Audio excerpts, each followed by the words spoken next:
Well, I want to thank you for choosing to make this Bible study a part of your weekly formation and the things that you're doing to grow spiritually. I'm humbled by the fact that some are watching and participating in this way. As you probably know, we're continuing to do this in person as well, and we're staying connected in the sense of where we are in the text as we go through. And so tonight we will pick up again in chapter 16 of the Gospel of John, beginning in verse 16. So as you prepare yourself for that, let me just let you know and remind you that we are truly looking forward to this Saturday night. We have a family event, a date night actually, planned. It could be for families too if you want to bring your kids. It's certainly a show that everyone will enjoy. But Bob Smiley is a Christian comedian, and I've had the opportunity to work with Bob before and to be in a couple of different shows that he has done. And he's very talented, very funny, and just a great time to get together and to laugh.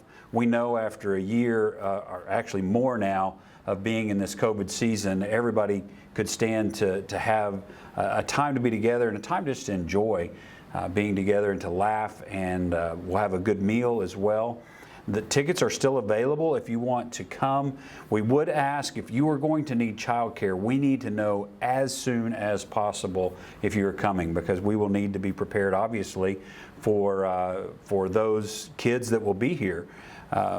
Not to go along the lines of a comedic routine, but we really don't want to just turn your kids loose out on the playground with no supervision. So please let us know if you will need childcare so that we can be prepared for that.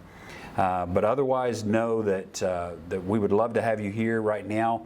We have roughly 100 or so coming, and so we'll have plenty of room in the gym to have the tables, to eat our meal, and to enjoy just a wonderful time to be together and to laugh together.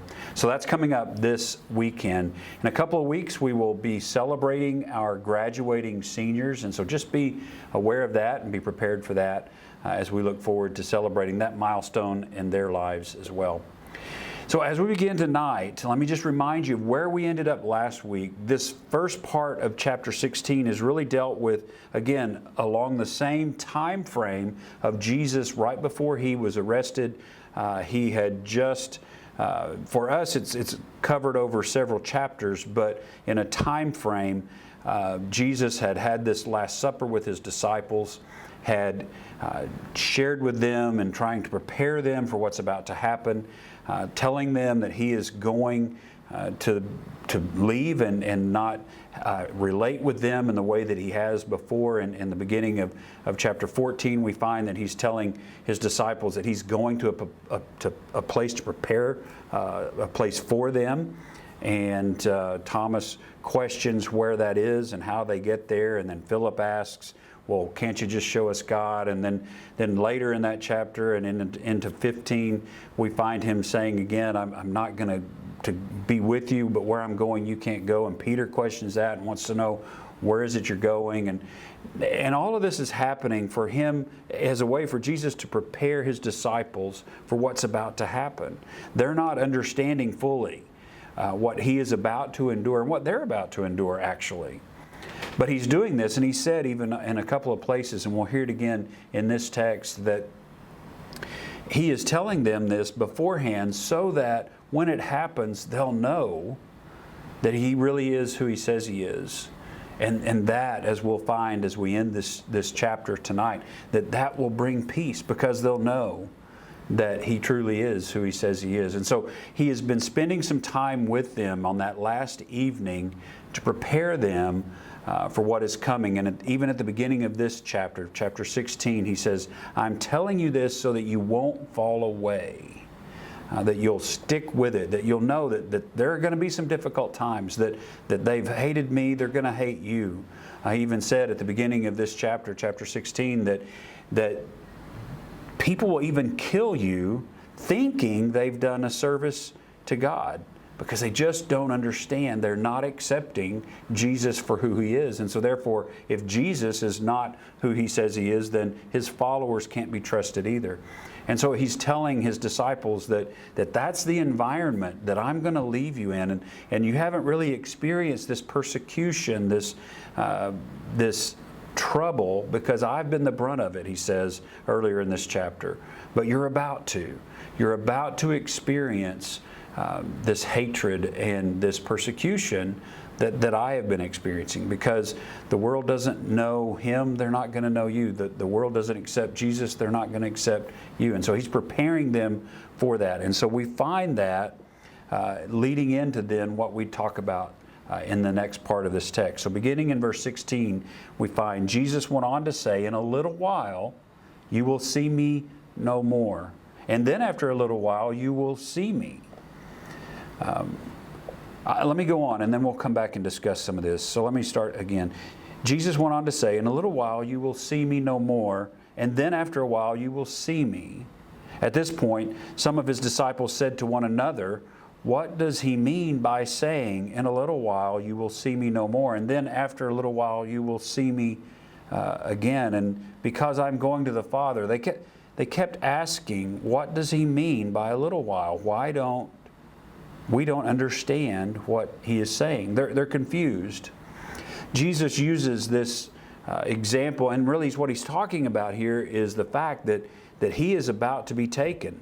In just less than a few hours actually, He will be taken for this mock trial that He will go before Pilate and Herod. And He's trying to help them understand that in a little while, you're not going to see me. But then in a little while longer, you will see me. He's talking about this period between this moment and His death. And then the second little while is between that time where His death to when they will see Him again in the resurrection. And so He's talking about this. And He's not talking about lengthy time. In fact, the word here is micron, this where we get microscopic, that word. And so He's talking about just a short amount of time. You're not going to see me. And then in a short time, you'll see me again. But the disciples here are saying that they're confused. And notice they're not talking to Him. They're talking to one another. It says at this, some of His disciples said to one another, "What does He mean by saying, 'In a little while you'll see me no more, and then after a little while you'll see me'? And because I'm going to the Father." They're saying to each other, what does He mean by that? What is He saying? We don't understand what's about to happen. They kept asking, what does He mean by a little while? We don't understand what He's saying. They were talking to one another. Some scholars, and I would agree, some scholars would say because they were a little embarrassed to ask Him, because already 4 times they'd asked, but where are you going?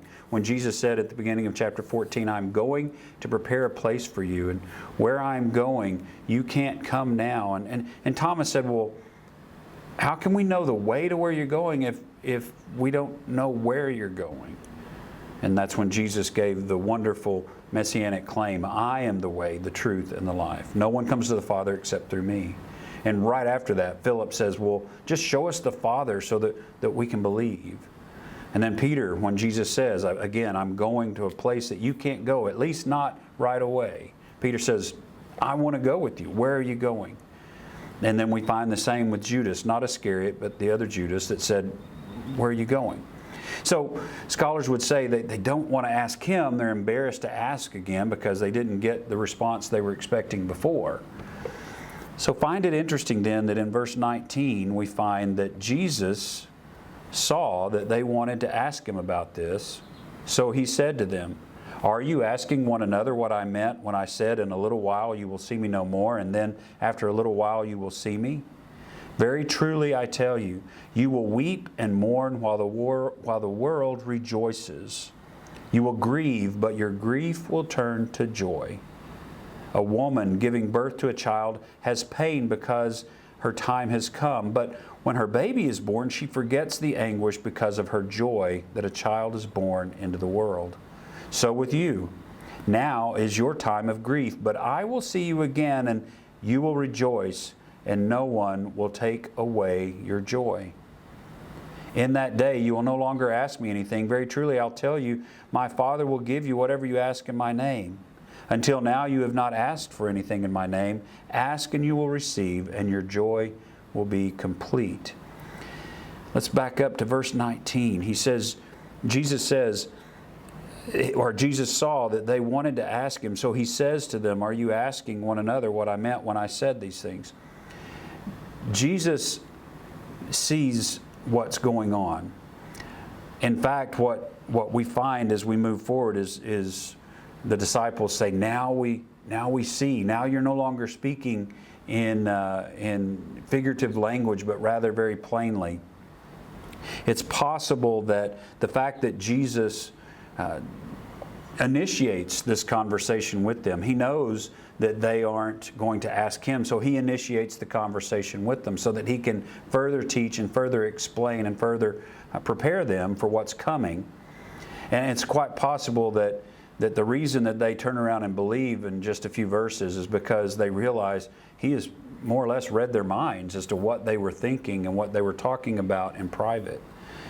So he goes on to use this analogy. He says, I tell you, you will weep and mourn while the world rejoices.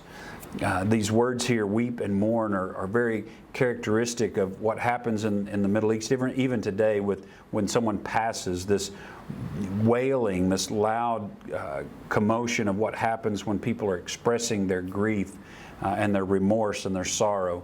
And so he uses those words and he says, you are going to experience that. You are going to weep and you are going to mourn, even while the world rejoices. The same idea that he has already talked about in the first part of this chapter, when those that would kill them would see this as a service to God. The world is going to rejoice in the death of Jesus, but his disciples are going to weep and mourn. But he wants to give them hope. And he says, but that's going to be short-lived. You will have joy again. He says, but your grief will turn to joy. And then he uses this beautiful analogy of a woman giving birth to a child. That is real pain. Now, as a man, I can't truly express what that's like because I haven't experienced it. But I know by walking with my wife that it was not pleasant through that actual act of giving birth to a child.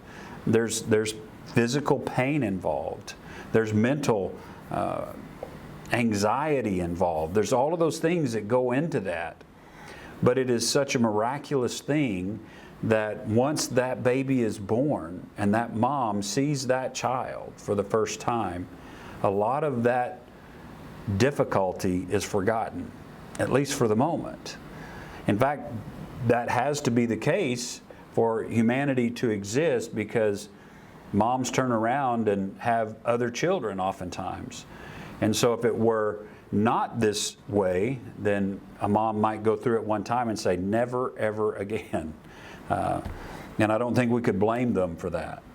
But Jesus is using this analogy to show that there's going to be this grief, this pain. You're going to endure it. But there will come a time when that grief will turn to joy, just as a woman who gives birth to a child now has joy because she's holding that infant in her arms. And all of that pain and all of that grief and all of that struggle was worth it. And so he's using that analogy to say, this is going to happen. You are going to grieve. You're going to mourn. Even while the world rejoices, you're going to go through this. But your grief will turn to joy. Why? Because they will see him again. He will die, yes. He'll go through all of that. But he will be risen, and that resurrection will be real. And so therefore their joy will be made complete. Their grief will turn to this joy that he's talking about. So he says, so with you, now is your time for grief. What's about to happen, this hour that's about to come, this hour we've been talking about throughout this gospel. My hour has not yet come, or my hour has now come. This hour has now come, and the disciples are going to experience this grief. So with you, now is your time of grief, but I will see you again, and you will rejoice, and no one will take away your joy. They will know in that time, when Jesus rises again and they see him and they know that, yes, we watched you die, we saw them crucify you, and now here you are and we see you. Think of the joy that they felt and how that grief turned to joy because everything he had told them was true. Everything that he told them would happen, happened. And so that's what he's talking about here. There's coming a time. Right now is your time to grieve. Right now is your time to go through this and experience this pain and this sorrow, but it'll be short-lived. In a little while, you'll see me again. I will see you, and your joy will be returned. In that day, you will no longer ask me anything. Very truly, I tell you, my Father will give you whatever you ask in my name. What is he saying there, or what he's saying there is the same thing he has said in previous chapters. This idea of asking in the character of Jesus and the nature of Jesus. When that time comes and you see that everything I've told you is true, that I really am who I say I am, you will be so connected to me. Your joy will be made complete. You and I will be one, and whatever you ask, you're going to be asking for what I would give you anyway. That's what he's saying here again. He says, until now you have not asked for anything in my name. They haven't needed to because he was with them. Ask and you will receive, and your joy will be complete. He's again giving us this picture of what it means to be connected, to abide in him, that he talked about through chapter 15. The importance of us understanding how wonderful it is to be in him, to abide in him, to remain in him, stay connected to him. When that happens, we have this joy. Verse 25, though I have been speaking figuratively, a time is coming when I will no longer use this kind of language, but will tell you plainly about my Father. In other words, when all this comes about, you will understand. All these things I've been saying to you somewhat figuratively, you'll understand. And it's almost like the blinders will be removed and you'll see the whole picture. You'll be able to understand and see. He says, in that day you will ask in my name. I'm not saying, he says, that I will ask the Father on your behalf. The first time I read that, I thought, I'm a little taken aback by that Jesus is it's almost like he's saying, I'm going to step away and not really connect, not really be with you. That's not what he's saying. He says, I'm not saying that I will ask the Father on your behalf. He's giving them encouragement. He says, no, the Father himself loves you because you have loved me and have believed that I came from God. I came from the Father and entered the world. Now I am leaving the world and going back to the Father. He's saying that with all of this happening, that now they have this direct connection, this abiding relationship, not only with Jesus, but with the Father. Why? Because they are one. And he came from the Father. His incarnation is real. He came into this world. He entered this world from the Father, and now he says, I'm leaving the world to go back to the Father. But all of that serves to draw us closer together, to make that relationship more solid. And so he's saying, it's not that I'm going to be praying for you. The Father himself loves you and will take care of you.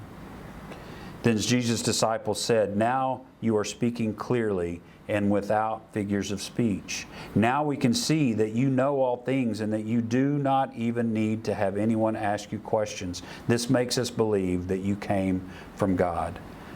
All of this, I think, goes back to what I was saying a moment ago, that he initiated this conversation and they understood he knows what we're going through. He knows what we were talking about, and yet he wasn't even part of the conversation. He has read our minds. He knows our hearts. And so when he starts talking about these things, that I'm going to the Father, what is about to happen, you're going to experience this difficulty, this grief, but there's going to come a time when you will see me again, and your joy will be made complete, and you'll understand. So through all of that, they begin to see, they begin to understand, and their eyes begin to be open that something is about to happen. Even now, I don't think they understand fully what's going to happen. In fact, we know they don't, because when the soldiers come to get Jesus, they scatter. But they're beginning to see, they're beginning to grasp that something is drastically about to change, but that there's still hope even in the midst of that. And so they know that what Jesus is telling them is true. Do you now believe? Jesus replied. A time is coming, and in fact has come, when you will be scattered, each to your own home. You will leave me all alone, yet I am not alone, for my Father is with me. The word there for scattered is this picture of sheep scampering away from the wolf when the wolf comes. Jesus says, this is about to happen. My hour, this long-awaited hour, is about to come. I will be taken, and you're going to scatter. the evil one is going to strike, and you're going to scatter, and I'll be left alone. But I won't be alone because the Father is with me. He's trying to let them know that this is about to happen. And again, this all goes together so that once it does happen and once they get to the other side of it, they'll think back and remember what Jesus said. And that, again, will strengthen their faith and their understanding and their peace that we're about to read about. Verse 33, I have told you these things so that in me you may have peace. In this world you will have trouble, but take heart. I have overcome the world. He said all of these things through this entire chapter, and really leading up from chapter 14 on, he has talked about the fact that they are going to experience trouble and struggles. That life as they have known it these past 3 years, walking with Him, even though some of that has been difficult, life as they have known it is about to change. And they're going to endure grief and sorrow. They're going to endure struggles. But he says, take heart, because I have overcome the world. I have overcome these struggles. You'll see this, and my peace will be with you, because you will know that everything I've taught you is true, and you can hold on to that. Jesus began this chapter with this encouragement to, I'm telling you these things so that you won't fall away. And now He's coming back to encourage them again, and He says, take heart. I have overcome the world. So for us today, I think we can take that and apply that for us. We live in a world that is very contrary to what we believe. In fact, it's become more and more hostile to what we believe. There will be struggles. There will be difficulties. There will be even days that we think, why are we even doing this? Why do we keep going on? But we take heart, because Jesus has overcome the world. Jesus has conquered death. He has defeated sin. He has overcome. We simply must trust and follow. And when we do, when we place our faith and our trust in Him and know that He has overcome the world, that even though we may be enduring difficulties, 2 Corinthians 4 talks about the fact that these light and momentary troubles are creating for us a renewed heart, are being renewed day by day. Even though outwardly we're wasting away, Paul tells us in that same chapter, 2 Corinthians chapter 4. Even though we're wasting away outwardly, inwardly, day by day, we are being renewed. Jesus has overcome. We need to take heart and take peace in knowing that when we follow Him, when we place our trust in Him, we can know that all of this is temporary. But what He has for us is eternal. We will overcome because He has overcome. May we take peace in that fact today. Let's pray together. Jesus, we thank You for Your peace, the peace that only You can provide, the peace that doesn't really make any sense to us as humans, certainly not to a world that is anti anything that You have for us. We thank You for that peace. We thank You for the fact that we can rest in the reality that You have overcome. That yes, we endure difficulties. Life is not always easy, but it is temporary. And what You have for us is eternal. So I pray that in this moment, You will help us remember that You have overcome, and that whatever we face is temporary, and we can take peace and rest in the fact that You are bigger. Whatever we face, You are bigger. Remind us of that today, and may that bring us joy and peace so that we can truly live for You daily, drawing others to You in the way that we live. That's our prayer today in Jesus' name. Amen. Thanks for being with us.